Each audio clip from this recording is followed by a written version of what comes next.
우리가 빌립보서를 이야기할 때 우리는 빌립보서를 기쁨의 편지라고 말을 합니다. 더군다나 이 빌립보서는 우리가 그냥 연애 편지를 쓰듯 그렇게 쓴 편지가 아니라 바울이 감옥 안에 있는 상황에서 교회들에게 보내는 편지입니다. 한번 생각해 보면 좋겠습니다. 여러분, 감옥은 어떤 곳입니까? 감옥은 추운 곳입니다. 훈훈하게 불을 떼어주지 않기 때문에 추운 곳이기도 하지만 우리의 마음도 우리의 생각도 추워지는 곳이 감옥입니다. 그리고 감옥 안은 외롭습니다. 감옥 안에서 진정한 교제가 이루어질 수 없기 때문입니다. 감옥 안에는 자유가 없습니다. 감옥 안에서는 인간적인 대우를 기대할 수가 없습니다.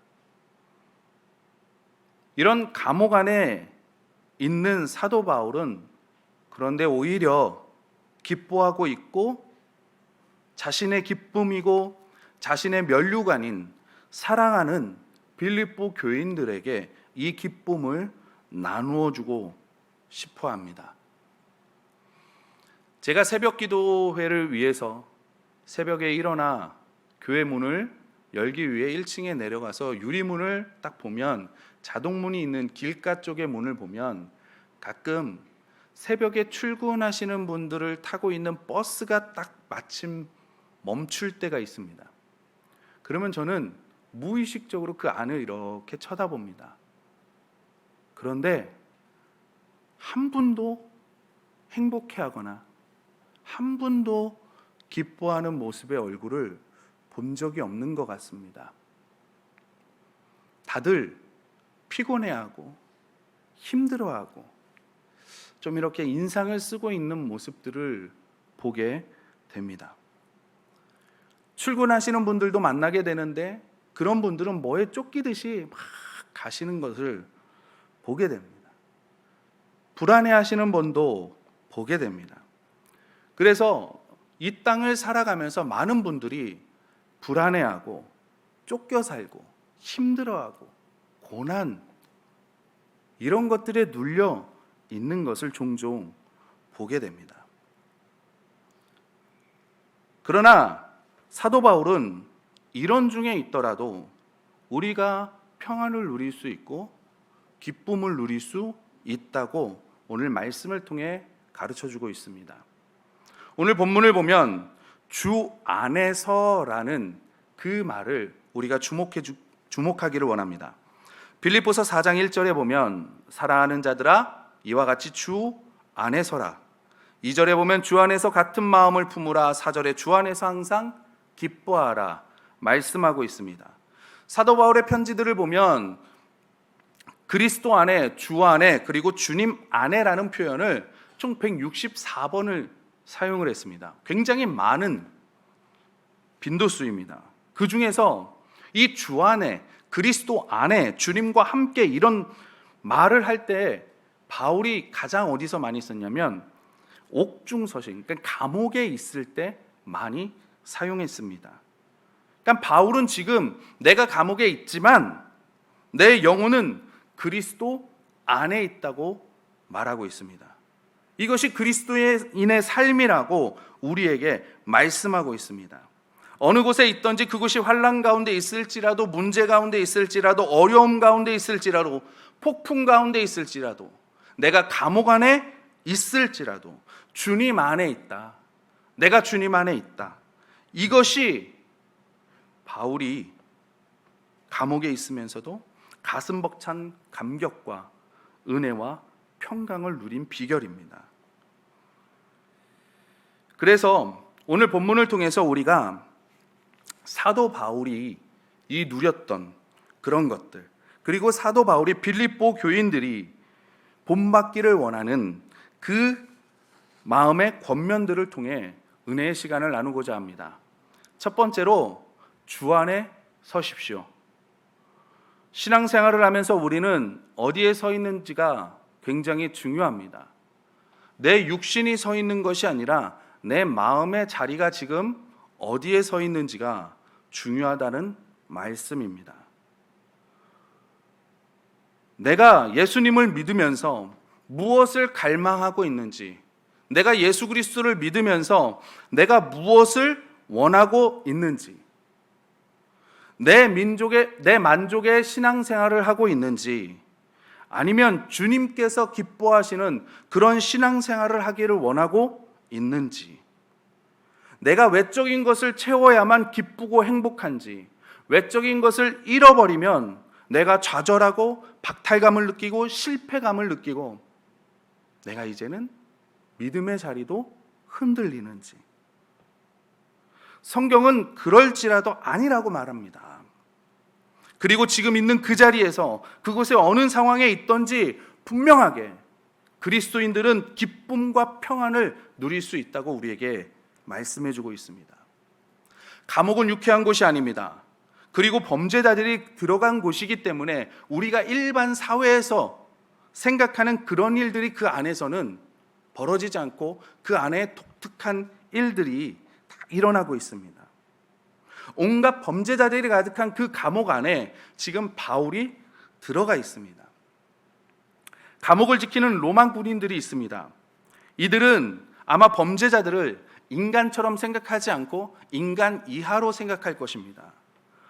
험한 말로 그들을 다룰 것이고, 그들이 말을 듣지 않는 것 같으면 그들을 때리기도 했을 겁니다. 심심하면 그들을 조롱하기도 했을 겁니다. 그들이 하루 종일 보는 사람들은 자신들의 말을 통해서, 자신들의 행동을 통해서 비굴한 모습을 보인다거나, 아니면 항상 얼굴을 찡그린다거나, 아니면 불만에 가득 찬 모습을 보인다거나, 거친 말을 입에 담고 있는 죄수들일 겁니다. 그런데 그 중에 한 사람만은 달랐습니다. 로마 군인들은 처음에 그가 들어왔을 때 다른 죄수들과 같이 대했고 다른 죄수들과 똑같이 반응할 것이라 생각했습니다. 그리고 그들은 이 사람 또한 죄수들처럼 비굴하거나 불만 가득한 얼굴을 하거나 아니면 자신들이 조롱하거나 자신들이 때릴 때 거친 말로 반응하거나 이런 것을 기대했을 겁니다. 여러분, 바울이라고 힘들지 않았겠습니까? 바울이라고 괴롭지 않았겠습니까? 그런데 그의 얼굴에는 여유가 있었습니다. 로마 군인들이 아니면 주변에 있는 범죄자들이 자신을 조롱해도 다른 사람들과 다른 반응이 나타났습니다. 분명히 죄수들과 똑같은 조건이었습니다. 같은 장소입니다. 그러나 이 사람은 죄수와 다른 반응을 보입니다. 우리의 상식으로는 억울한 일을 당하고 이런 억압을 받을 때 나는 감옥에 있기 때문에 자유도 없고 족쇄도 차고 있고 거친 사람들과 있고 저들이 나를 괴롭히고 있고 나의 형편은 도저히 이게 불행이고 좌절이고 고난이고 나는 어느 거 하나 웃을 수 있는 상황이 아니라라고 말하는 것이 우리의 상식입니다. 하지만 바울은 이곳에서 그 상식을 깨고 뭐라고 말하냐면 나는 주 안에 서 있다. 이렇게 고백을 합니다. 여러분, 주 안에 서다라고 말할 때 이 서다라는 말이 어떤 의미를 있냐면 그냥 딱 쓰는 것이 아니라 끈기 있게 버틴다라는 겁니다. 바울은 어느 곳에 있든지 주님 안에 있기 위해 끈기 있게 버텨 나아갔습니다. 바울이 다메섹 도상에서 주님을 만난 후에 그의 삶은 주 안에 서는 삶을 살았습니다. 복음을 전하다가 돌에 맞아서 죽을 고비 가운데 있을 때에도 그는 주 안에 섰습니다. 풍랑을 만나는 가운데에서 다른 사람들은 다 두려워 떠는 그 가운데에서 바울은 주 안에 섰습니다. 복음을 전하기 위해서 수백 킬로를 가는 그런 힘든 과정 가운데에서 도둑을 만나고 여러 가지 죽을 고비를 넘기는 그 가운데에서도 바울은 주 안에 섰습니다. 그렇게 주님과 함께 하루하루 서며 선교 여행을 하다 보니까 배운 것 중에 하나가 뭐냐면 하나님께서 나에게 주시는 것은 모든 것이 유익하다는 것을 바울은 깨닫습니다. 달콤한 잠만이 아니라 고통의 쓴 잔도 결국에 나에게는 유익한 것이었구나. 그래서 지금 빌립보 교회에 권면합니다. 너희들 나처럼 힘들지, 어려움이 있지, 문제를 가지고 있지, 그거 너희 힘, 너의 능력으로 해결할 수 있는 게 아니야.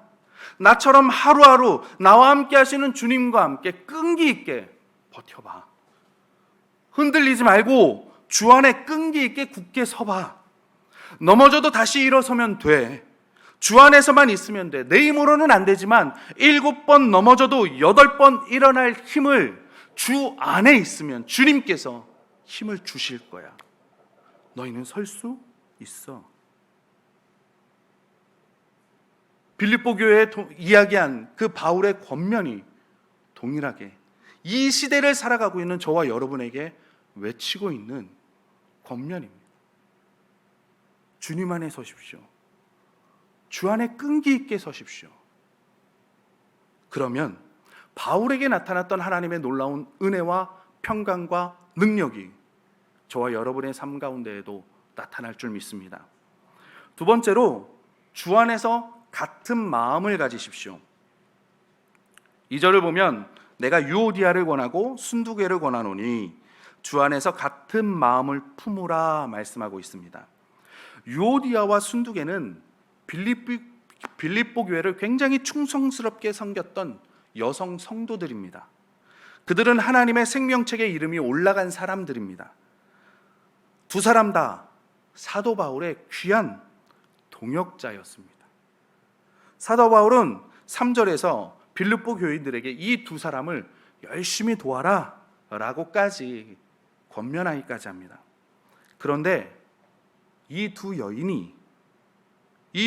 여인의 마음이 하나가 되지 못했습니다.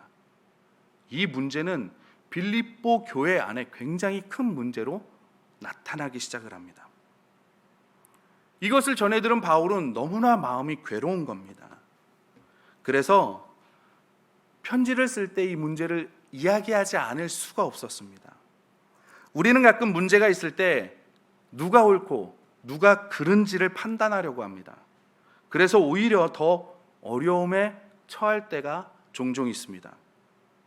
바울은 누가 옳은지 누가 그른지 그거를 판단하지 않고 이들에게 뭐라고 얘기하냐면 주 안에서 같은 마음을 품으라 말씀합니다. 우리가 알 수 있는 것은 다툼과 미움, 분열과 질투와 경쟁, 갈등, 거룩한 성도들에게 안 일어난다가 아니라 거룩한 성도들에게도 이런 일들이 일어날 수 있다라는 겁니다. 왜냐하면 우리는 육신을 가지고 있기 때문입니다. 사실 그리스도인들은 서로 하나 될 이유가 없는 사람들입니다. 언제 우리가 서로 잘 알았다고 하나가 됩니까? 언제 저와 여러분들이 알았다고 그렇잖아요. 하나가 되고 마음을 써주고 위로해주고 격려해줍니까? 만일 예수 그리스도가 아니면 우리는 서로 알 필요도 없는 사람들입니다. 알 이유도 없는 사람들입니다. 아마 길 가다가 마주칠 가능성도 없었을 겁니다. 그런데 예수 그리스도께서 저와 여러분을 알게 하셨고 우리를 알게 하셨고 서로 아는 것으로 끝나는 게 아니라 하나님의 가족 공동체로 우리를 만드셨습니다. 그런데 우리를 가장 하나 되지 못하게 만드는 것이 뭐냐면 생각이 다른 것입니다. 나는 이걸 중요하게 생각을 하는데 다른 사람은 이것을 중요하게 생각하지 않는 그런 생각의 차이. 그런데 이런 상황에서도 하나님은 하나가 된다고 말씀하십니다. 같은 마음이 된다고 말씀하십니다. 주 안에서 말입니다. 육신은 우리를 분열하게 하고 다투게 하고 판단하게 하고 옳고 그름만을 이야기하게 하지만 주님은 계속해서 우리를 하나가 되게 하고 사랑하게 하고 세워주게 합니다. 케냐에서 선교하시는 한 선교사님을 소개하고자 합니다. 이 선교사님이 케냐 오지, 그러니까 케냐에서 도시에서 4시간, 5시간을 차를 타고 가면 나오는 뭉게 마을이라는 그 마을에 2010년도에 선교하러 하나님께서 비전을 주셔서 그 문개 마을에 들어갑니다. 그리고 열심히 복음을 전하는데 한 1년 정도 지난 다음에 아주 놀라운 사실을 깨달았습니다. 뭐냐면 이 문개 마을 자기가 선교하는 문개 마을 옆에 좀 떨어진 옆에 다른 마을이 하나 있었습니다. 근데 이 두 마을이 자기가 2010년도에 선교하러 들어오기 전 2009년도까지 2년 정도를 총으로 서로 쏴 죽이며 싸운 겁니다.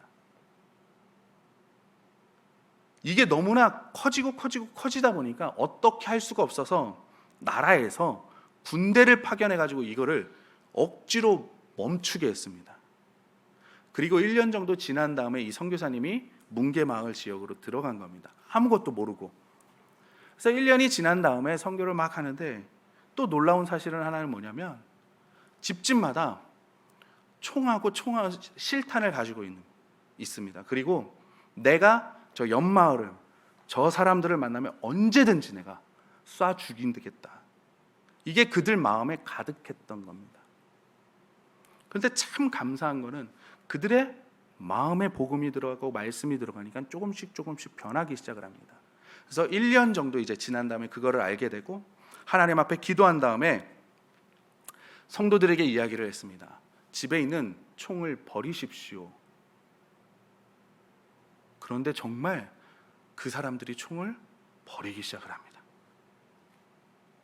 그렇게 더 복음을 전해서 이제는 3년, 그러니까 2013년 정도가 되었습니다. 갑자기 옆에 마을 한 사람이 남성이 오더니 이 선교사님한테 선교사님,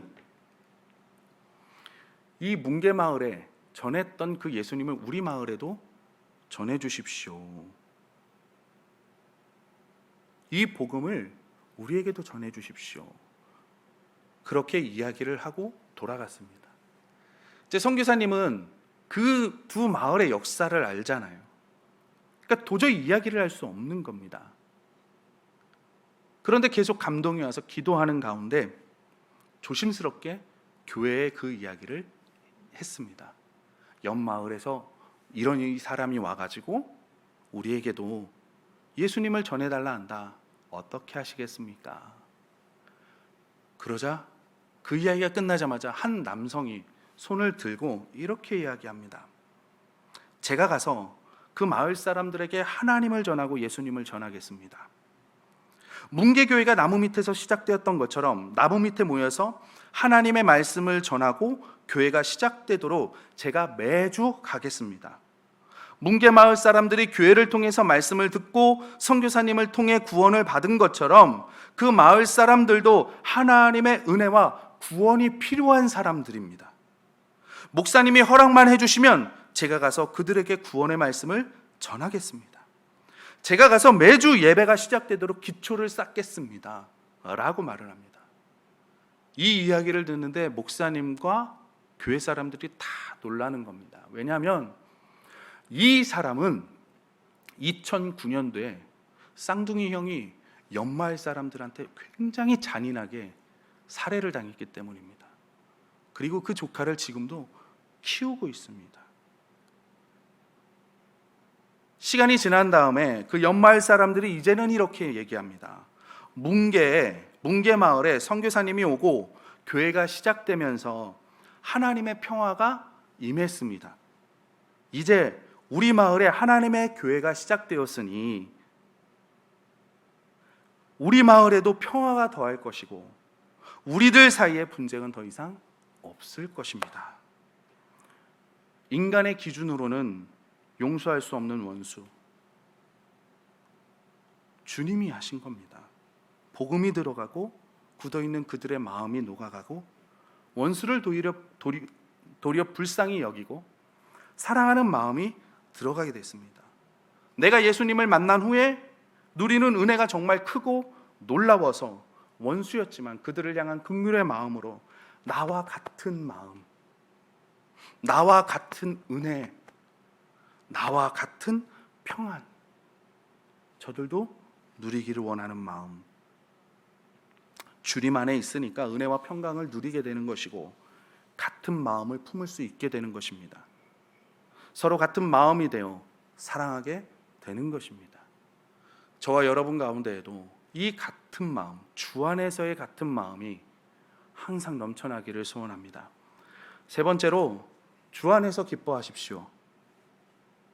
여러분, 만일 어떤 사람이 감옥에 들어갔다면 얼마나 슬프겠습니까? 그리고 그런 슬픈 마음은 감옥에 갇혀 있는 동안 계속 지속될 겁니다.